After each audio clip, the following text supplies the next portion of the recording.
On today's show, we sit down with health and wellness consultant Lauren Folan and Plymouth Recreation Director Ann Slusser.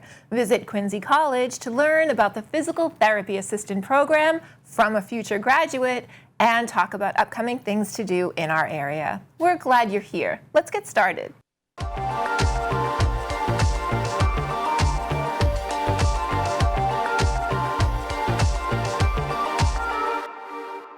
We went on the local scene to Quincy College's Plymouth campus to learn about how their physical therapy assistant program prepares students to be competitive in this growing field.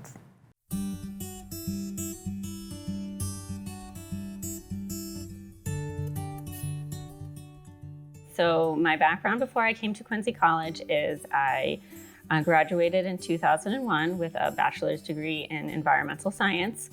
And then I worked in the environmental field for about 8 years, various different jobs. And I eventually found myself working at Pilgrim Station here in Plymouth. And I worked there for 10 years in the chemistry department. And I worked there until I got laid off in 2019. And since then I have been staying at home with my 2 young daughters. So when I was home with my daughters, I knew that that was a temporary thing for me. I wanted to get back to work. So during my time at home thinking about what I was gonna do next, I didn't really wanna go back to my old profession, which would have also been difficult because Pilgrim was the only plant in the state and I wasn't looking to relocate. Going back to the environmental field would have also been difficult. I was out of it for 10 years. And I wanted to try something new. So looking or thinking about what I wanted to do next, I enjoy fitness. I enjoy healthy lifestyle, living a healthy lifestyle, being active and helping people. And the PTA profession really encompasses all of that.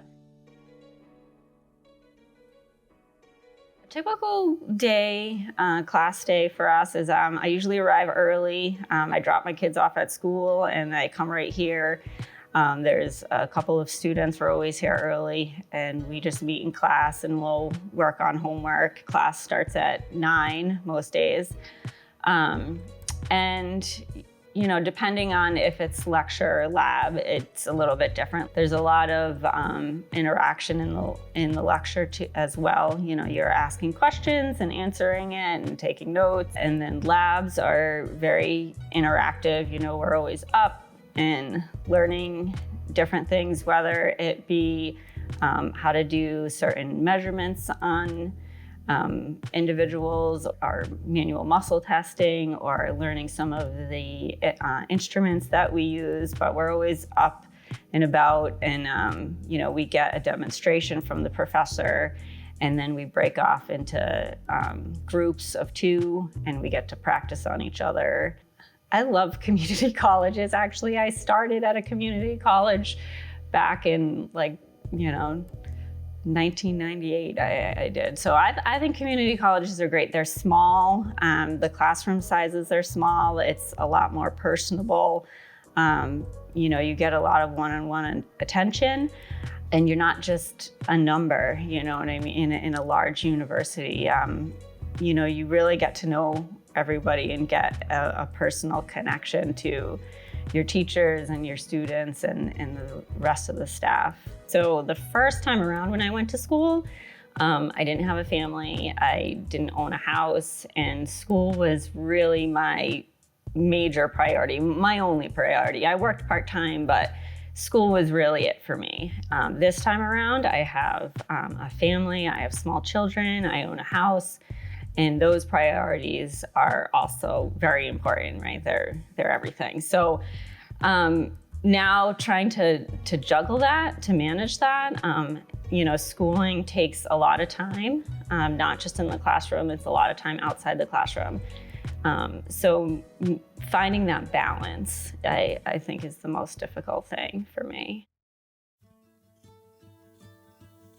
I guess I would say that if you have a family, that they need to be on board.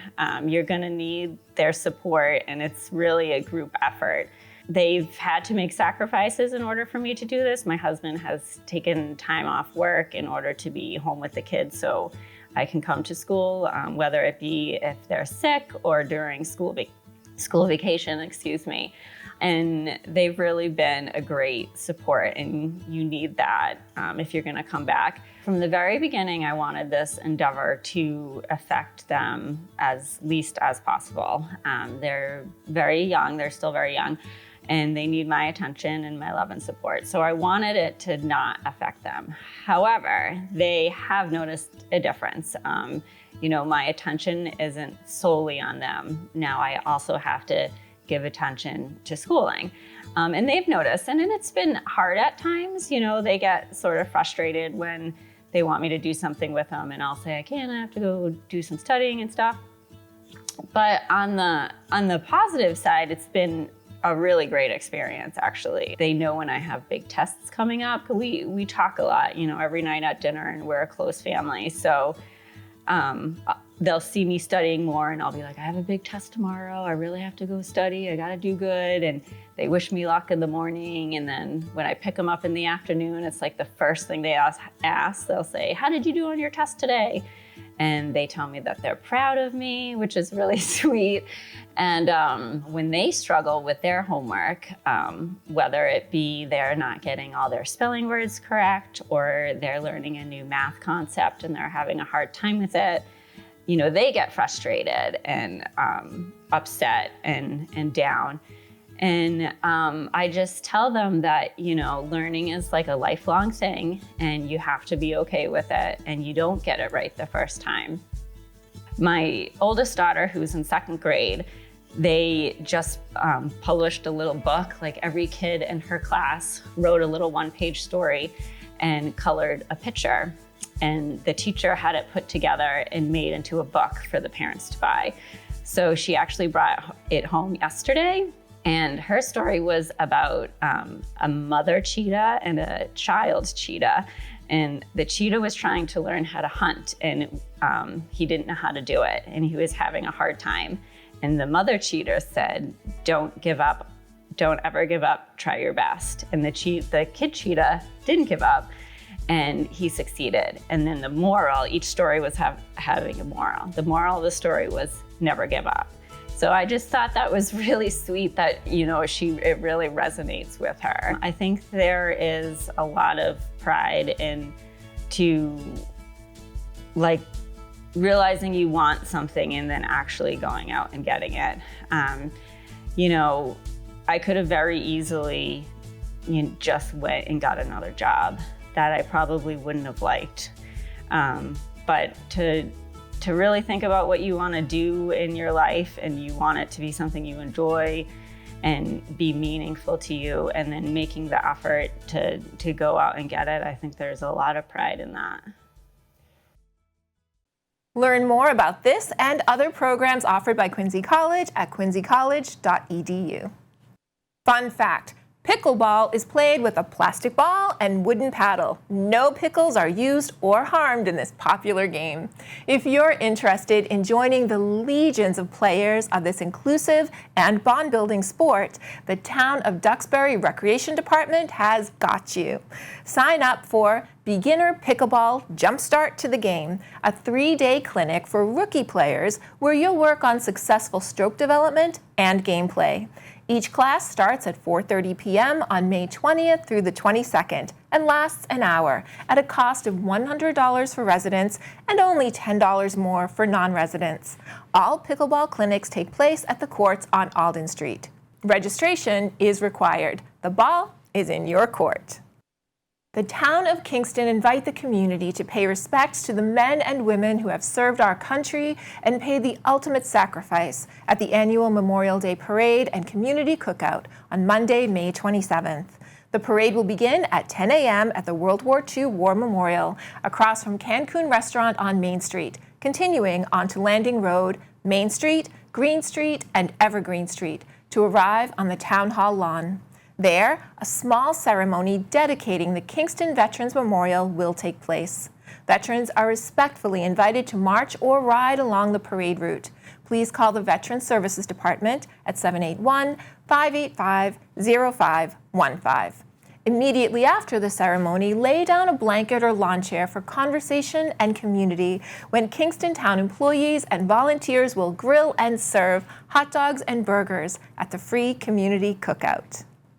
On Monday, May 27th, the town of Plymouth invites the community to honor those who have sacrificed their lives in service to our country at the Town of Plymouth's annual Memorial Day Parade, beginning at 9:30 a.m. on May 27th at Memorial Hall with opening remarks and the laying of a wreath at the World War II Memorial. Traveling down Memorial Drive, the parade will turn left onto Water Street, then onto South Park Street, and left again onto Court Street, where it will make its way to the courthouse and the Korean and Vietnam Memorial, where a wreath-laying ceremony will take place. Following a ceremony at the training green, a sea dedication will take place at the State Pier. For questions and more details, contact Roxanne at 508-726-7456 or email rwhitbeck@plymouth-ma.gov. Let us celebrate! The grand opening of the Pembroke Farmers Market is happening on Saturday, June 8th from 10 a.m. to 2 p.m. at the new Community Center. A bounty of fresh fruits and vegetables will be available from Foul Play Farm, Cushing Farm, and Miss Bee Haven. Bring a yoga mat to take part in a free community yoga class, compliments of Holding Space Movement and Wellness Studio. Staff from the Pembroke Public Library will also be there offering children's crafts and story time. A whole community event for the brand new Community Center, located at 128 Center Street in Pembroke. Don't miss it. Erica Christensen sat down with health and wellness consultant Lauren Folan. We're joined here today with Lauren Folan. So Lauren, thank you so much for joining us. I'm so happy to be here with you. Right back at you. Just wanted to ask you, what is it that you do and how did you get into what you do? Yeah, that's like a loaded question. Everyone asks me what I do.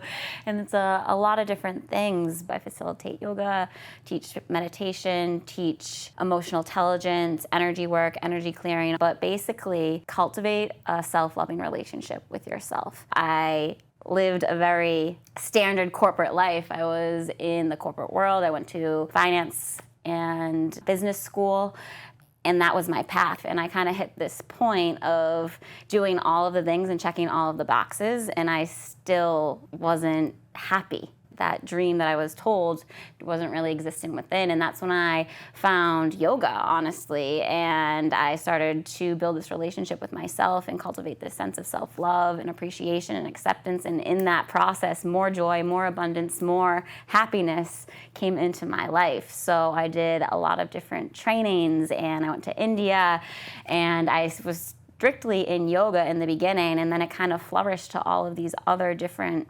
modalities of energy healing and emotional intelligence, and basically finding peace within, where you feel gratitude and joy and happiness every day. And it's been a beautiful process, because in the beginning, or when I was younger, I never even knew. I thought I had it all. That's the crazy thing. I thought I was living the most fulfilled, happy life, and I did it all. And the emotions of love and joy that I can feel and create in my body and my being and in my days now is just tenfold. So it's been this whole process of journeying through a multitude of different things, from yoga to breath work to darkness retreats to plant medicine, to come back home to myself and shedding all of the layers and narratives and old patterns and behaviors, to come back to a sense of ease and regulation in my body, shifting out of survival and into a nourishing and nurturing place where I can live a rich life.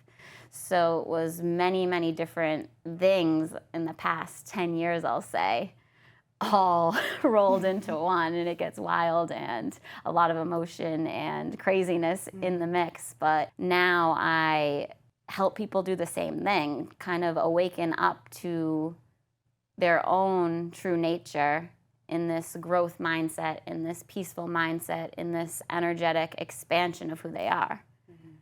Now, with this whole journey that you've been on, would you agree that it's nearly impossible to improve on something unless you fully understand it? Exactly. Awareness is key. It's huge. It's huge. So with the awareness of that, you know, the word mindfulness gets tossed around a lot, and some people understand it and some people don't understand it.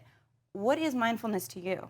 So mindfulness can be infused in every aspect of your life. And what the most basic definition in my book is, it's living intentionally and showing up every day in whatever you're doing in the moment as a present person. And even in my X amount of years of practicing this, I've been meditating daily for 7 years. I'm now really starting to understand and embody this sense of presence, because part of the big problem is we get stuck in knowing. And everybody knows what mindfulness is, and they can recite it, and they can tell you the practices and all of these things, but they don't go deeper within that, because then it goes from knowing, then it goes to feeling, and you feel in your body, and then you start to actually embody it, and every action you take is out of this place of open-heartedness and presence, and then you can create from it. But mindfulness in general is literally like in this conversation, being here with you. And most of the times we're in a conversation, you're still being like, oh, this, that, what am I gonna do? What am I gonna say next? What happened? Oh, what did I just say? Like all of these different things, but it's just being in this moment, noticing your sensations in your body, noticing the conversation, the energy of the person across from you, actually listening to what they say and holding space for that person, rather than being like, oh, I'm gonna say this, or what should I tell them to do? Or even when people come to you with an issue or a problem, we love to give advice, but just listening. Mindfulness is listening to whatever is going on in the moment without getting caught in the past and not ruminating in the future. And it takes so much practice. Even something as simple as eating your food, you'll hear that over and over again. Can you eat your food in the entirety of you eating? Can you only think about the sensations of the food in your mouth? I'm gonna tell you right now, no. I was practicing it the other day, and my head's going, oh, work, what should I do here? What am I gonna do here? X, Y, Z. But that mindfulness is really just being present in the moment. And that's when the meditation comes in, because people think meditation is mindfulness. And yeah, if you want to group it in that, for sure. But meditation is the practice that trains the mind to live in the present moment. So when we meditate, we're creating space between thoughts, the ego, the higher self, whatever you want to call it, but we're creating space between the thoughts for you to just be present. And you're retraining your brain over and over and over and over again to be present in that moment. And it takes years, because we've been so conditioned and so trained to live this life of doing, of moving, of shaking, of achieving, of performing, that we've thrown away this idea of being. And being mindful is just the energy of being present in the moment. Yeah, I have a feel like I feel as though people have a very hard time just existing. And I know for me personally, it's something where I feel as though that I need to do something with my time. And I get into a place where I'm like, I don't have to do everything all the time. I can just exist. I can just be. Exactly. And with that statement, you know, it is very difficult to meditate. Some people cannot do it. So for those of us who are starting off with trying to figure out how to meditate, what are some ways for people to ease into that meditation to make it a little bit easier for them? Yeah, that's the number one thing that people come to me with. I don't know how to meditate. I can't meditate. Yeah. The funny thing is there's no wrong way to meditate. There's no perfect position, and there's thousands of ways to do it. Everybody's looking for that secret sauce, that secret practice, that secret whatever it might be, and the secret is there is none. When we sit and be and the emotions start to arise, it becomes very uncomfortable. And that's a lot of the time why people have such a challenge meditating, because emotions starting to arise and they're so detached from being that it's uncomfortable and it's unusual. Perspective around meditation is your number one ally and friend, because there's no wrong way to meditate, and coming to the realization and awareness that there's no good or bad emotion. When we have that perspective and we just see everything as an experience in this life, that's when the heart starts to open. That's when the presence can start to come in, and that's when the being and stillness starts to cement in your neural pathways. Right. But for tips, it's giving yourself the chance and the space to just know that there's no wrong way to do it.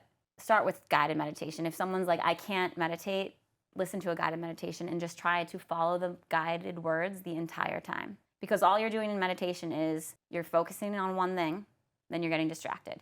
Then you're aware that you're distracted and you come back and you focus on the thing again. Say it's the breath. You're focusing on the inhale and exhale. Try right now to focus on the inhale and exhale for a minute. You're going to go nuts. You're going to be like, oh, this is boring. Your mind's going to be like, this isn't fun. But that's the practice. So focus on one thing. You're going to get distracted.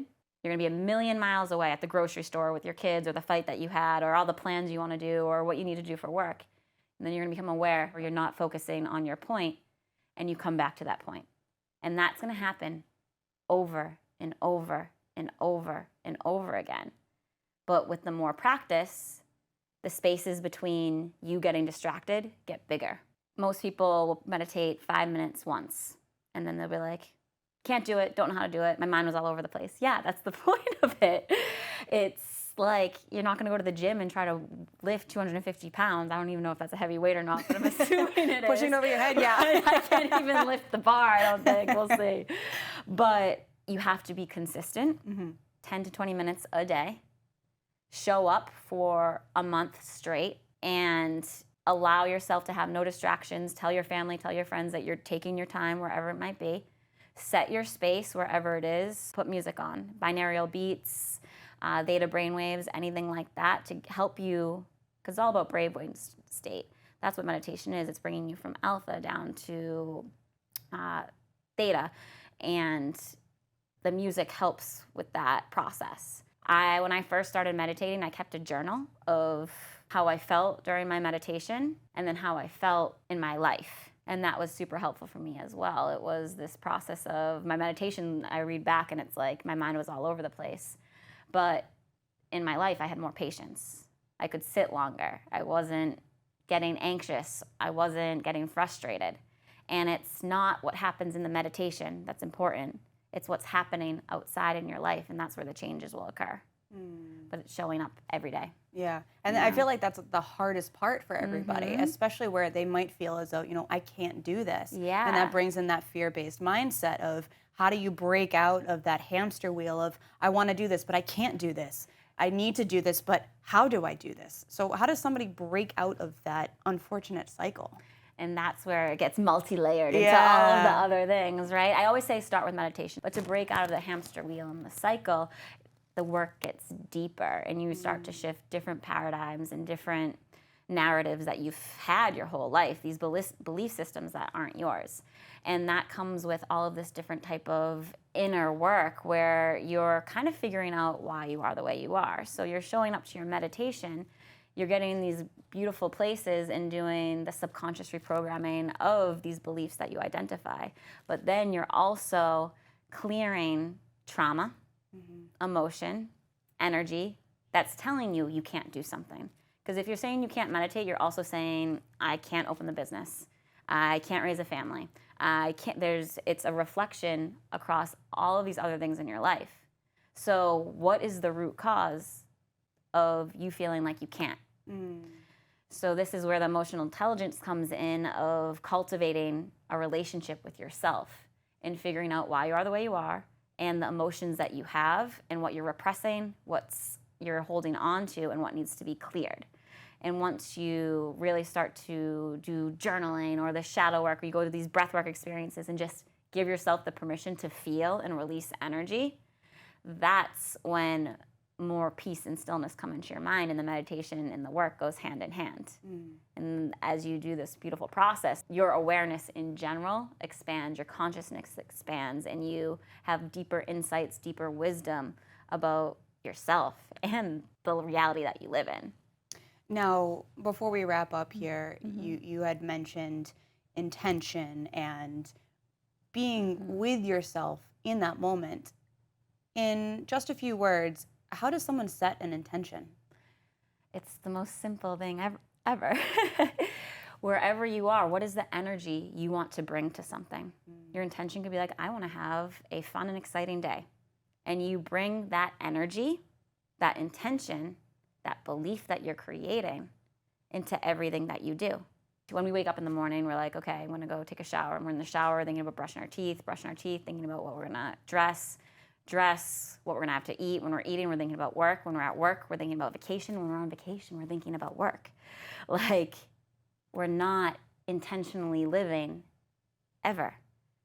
But when you're showing up to work and you're like, okay, I'm gonna focus on what I'm doing and I'm gonna bring more gratitude because I'm going to take action from an open heart rather than fear and be grateful for this beautiful job that's supporting me and helping me support my family, XYZ.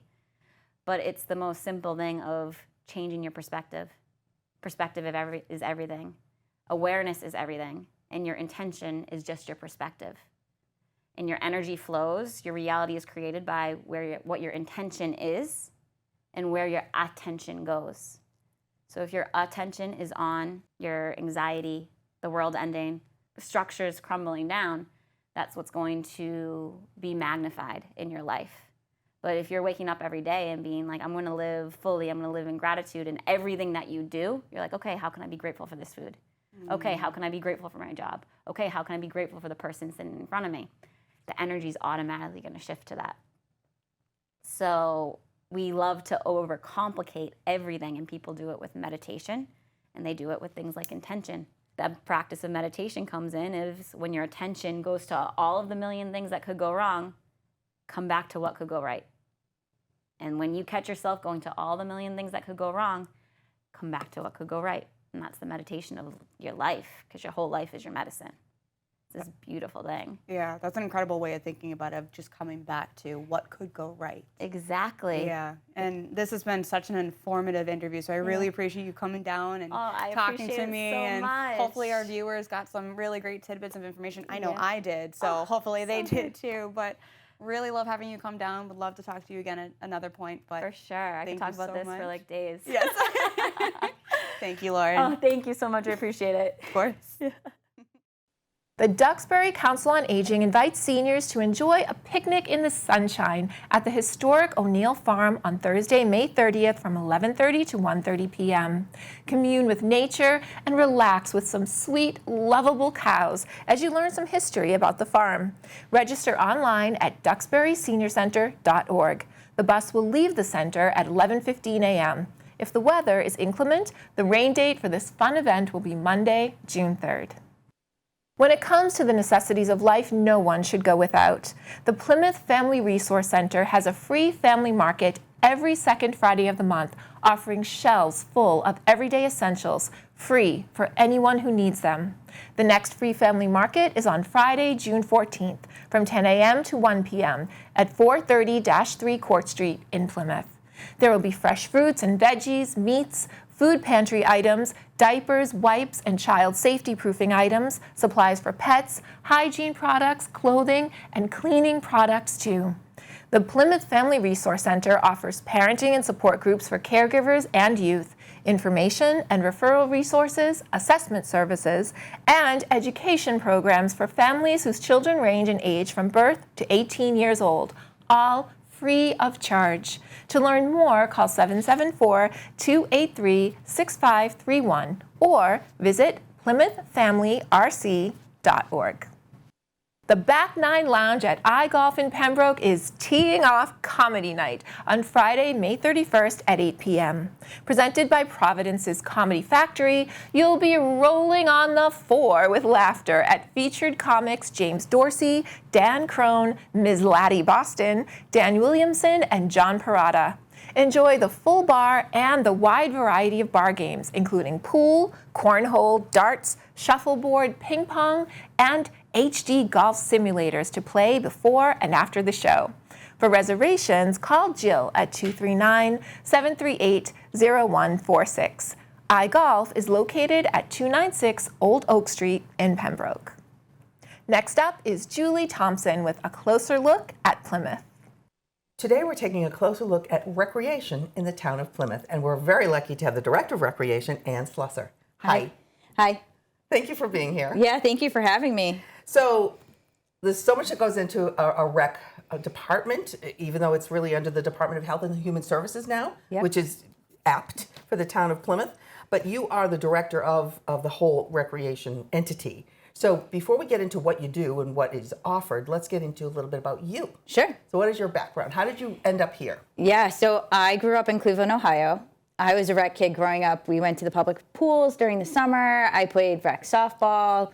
I went to Ohio University. I studied sport business there, graduated playing softball.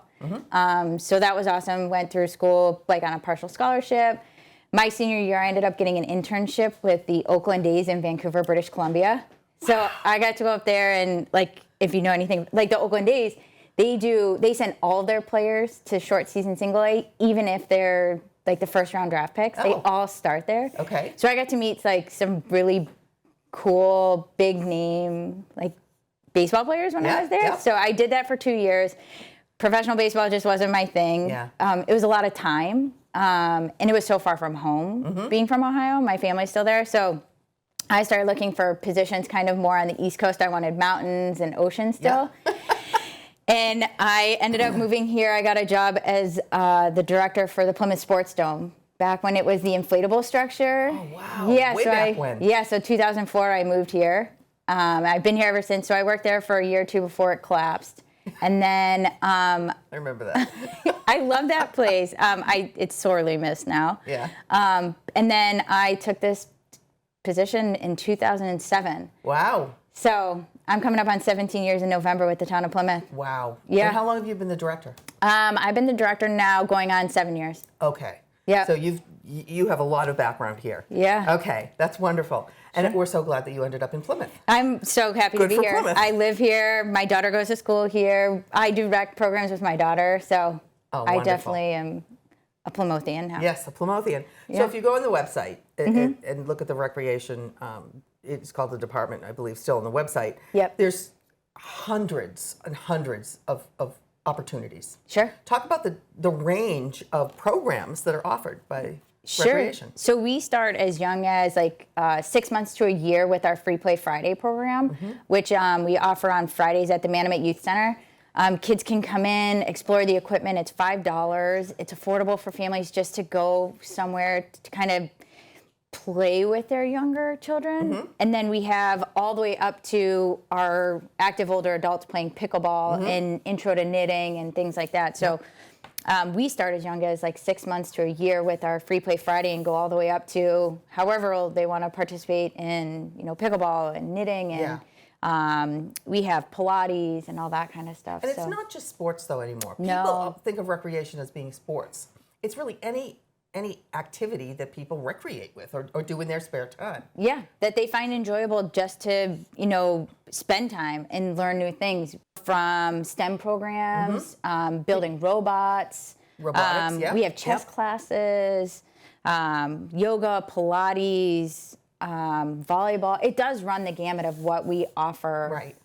And we do a lot of intro classes. So if people are looking for an affordable option, instead of joining, a club volleyball program that their child may not be ready for or interested in yet, they could come try volleyball. Oh, that's great. And enjoy it, and then we push them into those other activities, to kind of further their abilities for playing. So That's wonderful. Now you have a whole bunch of different places that your activities take place. There are parks, there are playgrounds, there are ponds, there are beaches, there are buildings. Talk about the different venues that are available for some of these many activities that you offer. So our main spaces are Memorial Hall. Yep. So we program activities there Monday through Thursday. And then you'll see all the other concerts and venues, which Memorial Hall does fall under the Recreation Division as well. So we are the rental facility. We're not like the concert promoter or anything like that, but we do are responsible for Memorial Hall and the operations there as part of the Recreation Division. Okay. Yeah.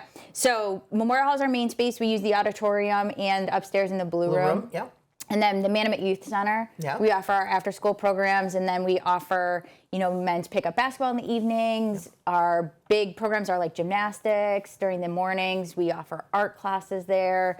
And then our parks and our fields. So Hedges Pond, we offer a big half-day playground program there. Morton Park, we offer swimming lessons. We also operate and manage the 5 public beaches in town. Wow. So in the summer, we hire the lifeguards, the parking attendants, the beach supervisors as part of recreation too. Yeah. Now, do a lot of the students in Plymouth get to be part of this, whether working part-time or volunteering? Yeah, so we reach out to National Honor Society to help volunteer for some of our big activities, like our Great Pumpkin Hunt. They volunteer at the Manomet Youth Center from our Kids Night Out events. Yep. But we reach out to the schools to hire for our temporary and seasonal positions. Yep. So lifeguards, the playground instructors, we send flyers out to like the ADs, to the principals, really trying to encourage them. And also kids that have been in our programs. Right. We reach out to and they're like, we know you just turned 16. Yeah. Are you looking to come work for us? Yeah. We're looking for help. You played flag football. We're really looking for referees. So we really try to use the kids in our programs too to recruit and come back to us and work for us as well. Oh, that's terrific. Yeah. Now, speaking of kids, I know that a lot of parents have such a dilemma in the summer when school is over. Sure. Because there's a lot of families that have 2 people that both work. Yep. So what do you offer for the summer program to kind of take up those school time hours? Yeah, so our big ones are the half-day playground programs. They operate 9 to 12, either at West Elementary School or down in South Plymouth at Hedges Pond. Those are our 2 big ones. We don't offer a traditional like 9 to 3 or 9 to 4 camp right now, only because we really don't have the space to offer it, where they can go inside if it's inclement weather or if it's really hot outside. Right. So we stick, a lot of our programs are half-day programs right now, but those are our 2 big ones. We have just over 500 kids between the 2 locations that register. In that those 9 to 12 play? Yeah, Wow. yeah. So it's definitely popular. We have, between the 2 sites, 250 children at each. They start at age 4, and they go up to age 12 for our regular half-day program. And then we have a counselor and training program for kids ages 13 to 15 that aren't quite ready or old enough to be employed yet, but we train them to become instructors. So you got a really good bench sitting behind you. Yeah, that's exactly what we use it for. Yeah. Recruit those individuals as soon as they turn 16 to start working for us. So That's great. they go through the program, they get trained, and we literally are offering them, you know, as long as it all works out, employment with us afterwards. Oh, that's terrific. To see the entirety of this interview, please visit the Local Scene Government Services YouTube page. Promoting self-affirmation, dignity, equality, and visibility for all LGBTQ+ people and across generations is why we celebrate Pride throughout the year and especially each June. On Thursday, June 6th, the Duxbury Senior Center, together with Old Colony Elder Services, Bridgewater Senior Center, and the Marshfield Council on Aging will be kicking off Pride Month with a regional event at the center from 5 to 7 p.m. The senior community is welcome to enjoy some rainbow camaraderie, food, live entertainment, and putt-putt golf, all for only $5 per person. Please register through the Duxbury Senior Center's website at duxburyseniorcenter.org or by calling 781-934-5774, extension 5703. The center is at 10 Mayflower Street in Duxbury. Live music on the porch of the C Plymouth headquarters is back. Fridays on Shirley Square features local musical performers every week from 4 to 6 p.m. all summer long. Swing by on June 7th when Just Two Guys will be rocking the front steps during Plymouth First Friday night, when artists, galleries, and local shops open their doors to the public for an evening of local art, entertainment, and unique wares. C Plymouth is at 4 North Street in downtown Plymouth. New England's favorite party band, the Wolfpack, will be serving up some musical flair and swagger as local food trucks dish out a melody of tasty artisan foods at the weekly Food Truck Thursday in Kingston on May 23rd. The band will feed your ears with the pop, rock, and country chart toppers, as well as some hits from yesteryear. Organized by the South Shore Food Truck Association, the foodie fun starts at 4:30 and goes to 8 p.m. at the Hilltop Athletic Association at 65 Pottle Street in Kingston. On May 22nd from 5 to 6 p.m., Kingston Parks and Recreation invites kids age 7 to 13 to create an illuminated fantasy world they can take home with them. The Reed Community House South Room will be plush with craft materials for kids to create a fairy or dragon-themed illuminated mason jar nightlight. Each unique lantern will include a remote-controlled multicolored changing light. Some of the materials used to craft the lantern are super messy, so be sure to wear clothing you don't mind getting doused with glue and glitter. The cost is only $15 for residents and $20 for non-residents. Registration is now open for this unique and enchanting children's craft workshop. Sign up through the Parks and Recreation website. And that, my friends, wraps this episode of What's Good and Good to Know in our area. We are grateful for your attention. We'll see you on the local scene.